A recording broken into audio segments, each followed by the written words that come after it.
My mother passed away a few months after I was born.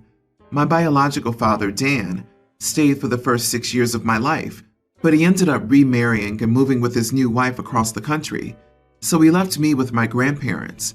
Dan would, at best, visit every biannually. He would show up in the morning with some treats and video games for me, talk with me about my life, and then he'd be gone after dinner.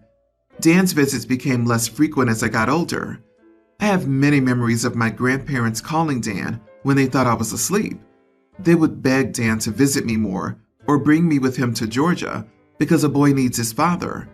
I still adored Dan and saw him as my hero for many years.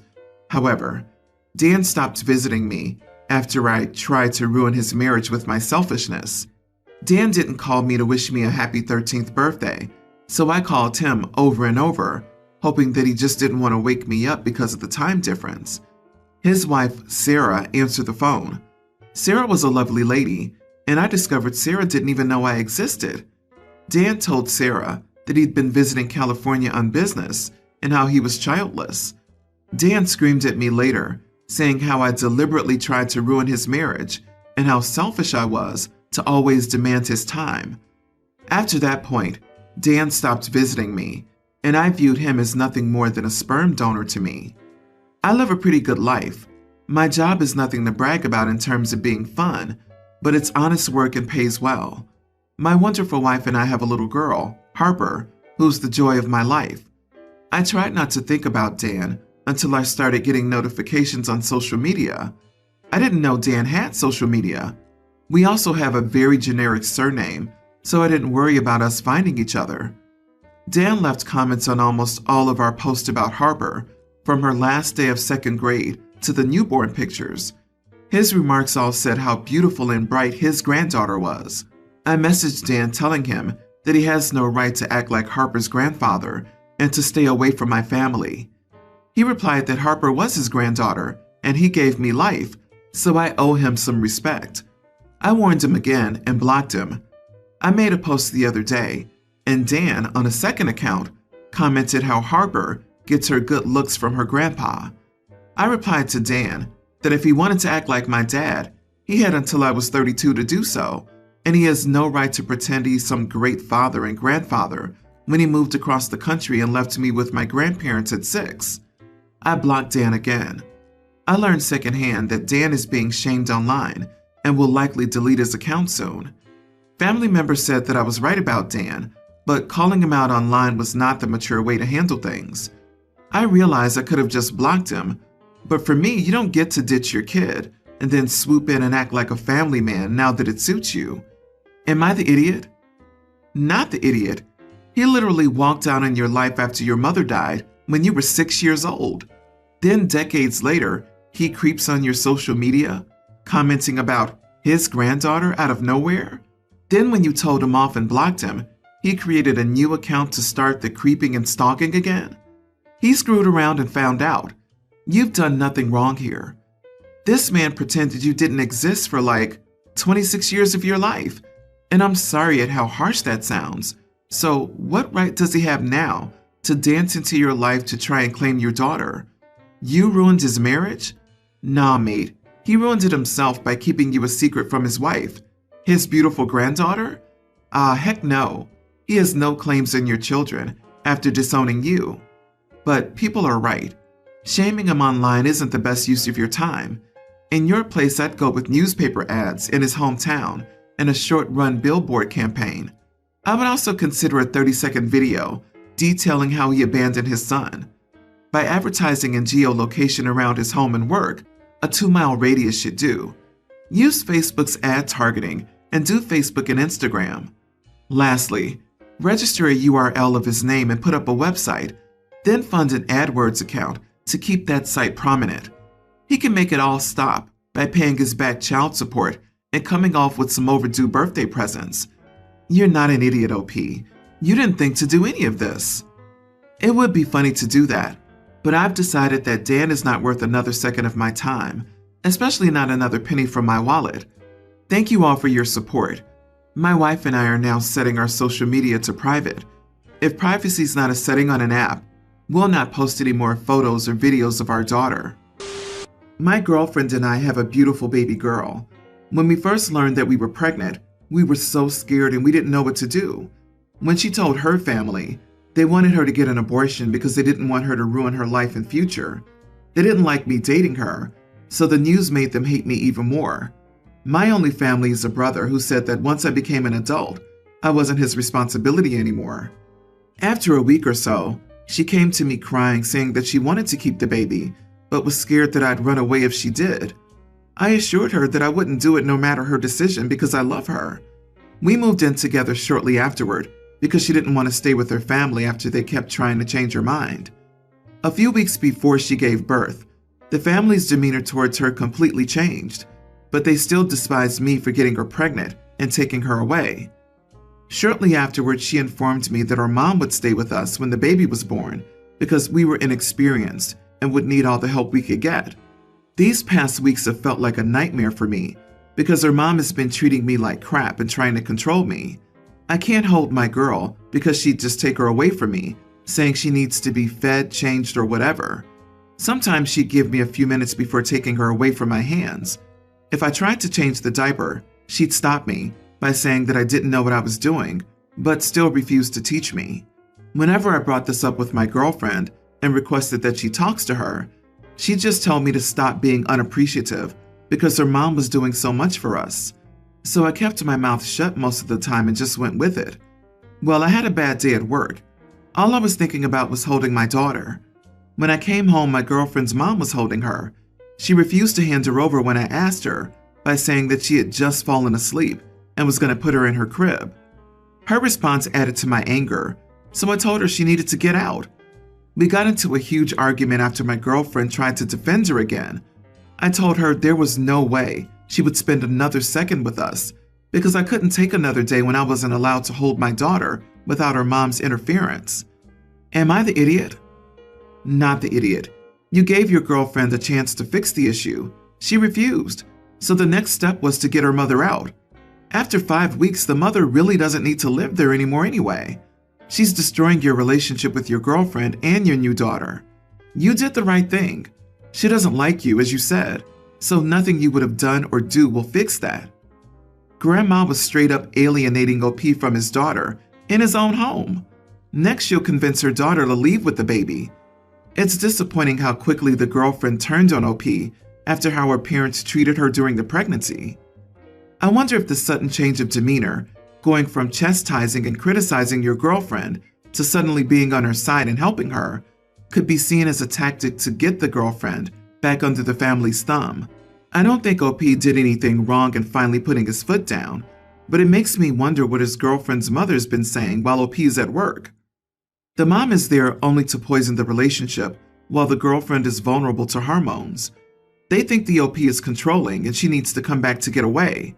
Then convince her that she's a bad mom that can't handle raising a child. That's why her mom had to do everything. Next thing you know, they have her giving the baby up for adoption. That's the plan. OP did the right thing. Reassure your girlfriend that she can do this by herself, with you there fully supporting her, and you both will be just fine. My husband and I have been married for 21 years, and we have 3 children, 2 daughters, teens, and a young teen son. My husband and I have always had a good marriage and are very similar in many ways except for one, our taste in names.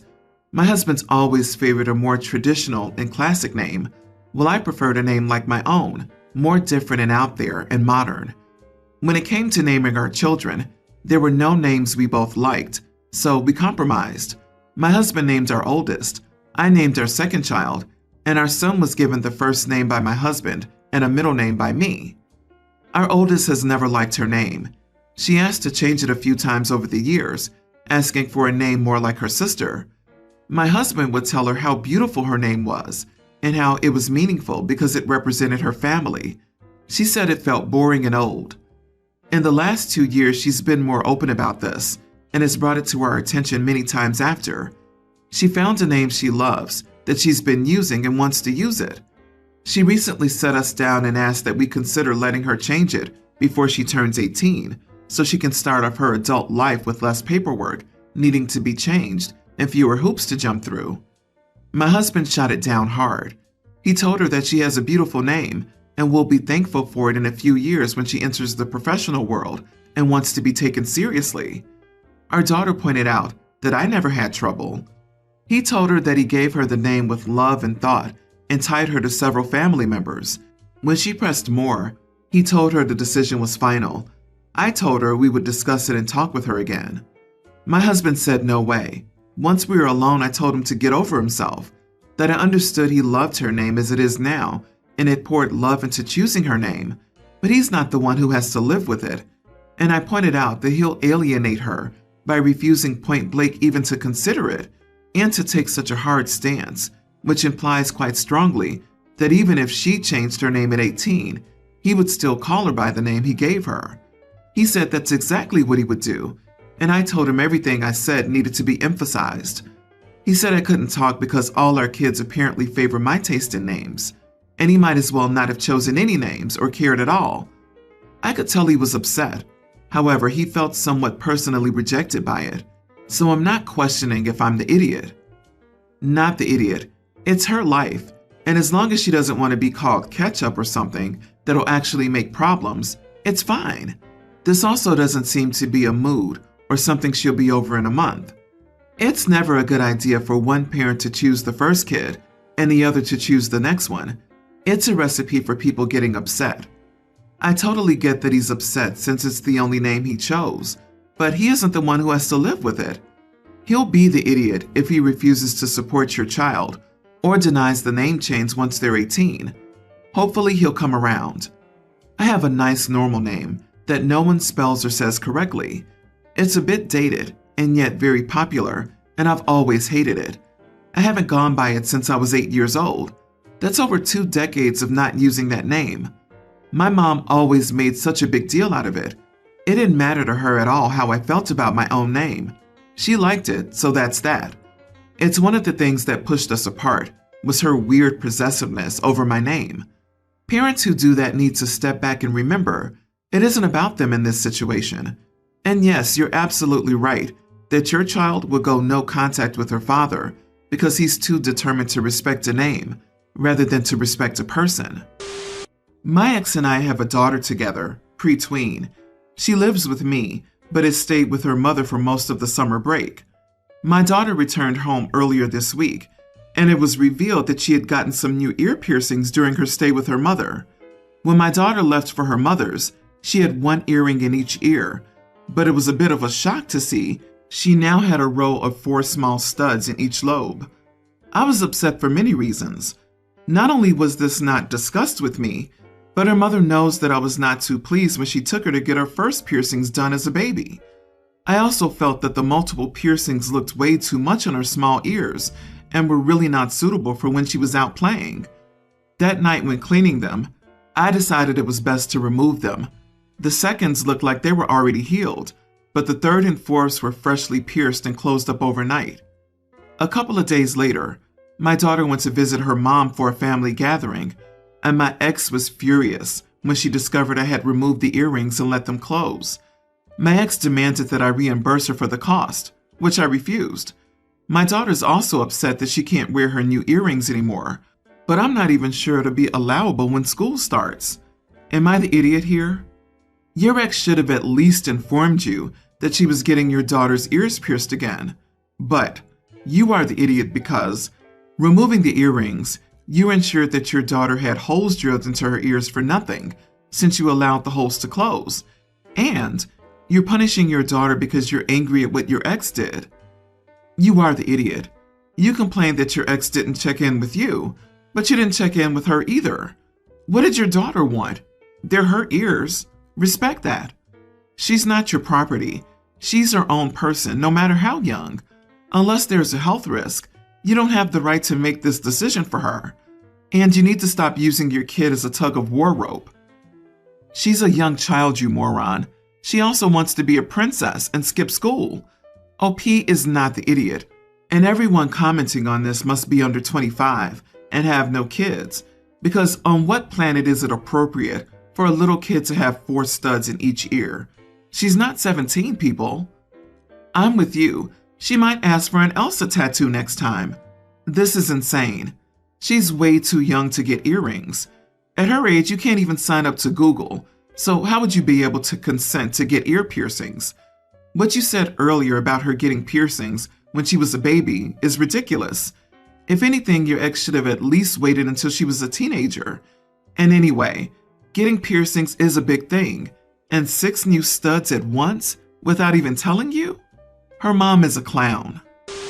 My teen son saved up money and bought himself a new PlayStation at the beginning of last month. However, he won't let his twin brother touch it. I understood this in the beginning, but at this point I think he's being ridiculous. He has a job and his brother doesn't.